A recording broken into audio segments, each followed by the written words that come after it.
আয়াত ১৩ মুত্তাকিঈনা ফীহা আলাল আরাইকি লা ইয়ারুনা ফীহা শামসান ওয়ালা জামহারিরা।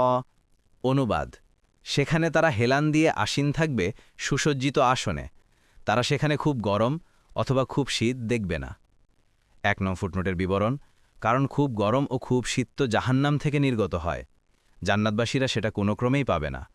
হাদিস এসেছে রাসূলুল্লাহ সাল্লাল্লাহু আলাইহি ওয়াসাল্লাম বলেন, জাহান্নাম তার রবের কাছে অভিযোগ করল যে, হে রব, আমার একাংশ অর্থাৎ গরম অংশ অপর অংশ অর্থাৎ ঠান্ডা অংশকে শেষ করে দিল। তখন তাকে দুটি নিঃশ্বাস ফেলার অনুমতি দেয়া হলো, একটি শীতকালে অপরটি গ্রীষ্মকালে। সেটাই তা তোমরা কঠিন গরম আকারে গ্রীষ্মকালে পাও এবং কঠিন শীত আকারে শীতকালে অনুভব করো।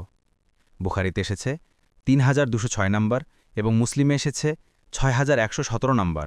আয়াত ১৪ ওয়াদানিয়াতান আলাইহিম গিলালুহা ওয়াযুল্লিলাত কুতুফুহা তাযলীলা।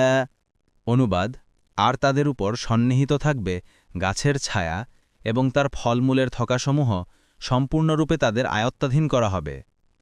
আয়াত ১৫ وَيُطَافُ عَلَيْهِمْ بِآنِيَةٍ مِّن فِضَّةٍ وَأَكْوَابٍ كَانَتْ قَوَارِيرَا। অনুবাদ: আর তাদের উপর ঘুরে ঘুরে পরিবেশন করা হবে রৌপ্য পাত্রে এবং স্ফটিক স্বচ্ছ পানপাত্রে। ১ নং ফুটনোটের বিবরণ: পবিত্র কুরআনের অন্যত্র বলা হয়েছে যে তাদের সামনে সবসময় স্বর্ণপাত্রসমূহ পরিবেশিত হতে থাকবে। সূরা যুখরুফের ৭১।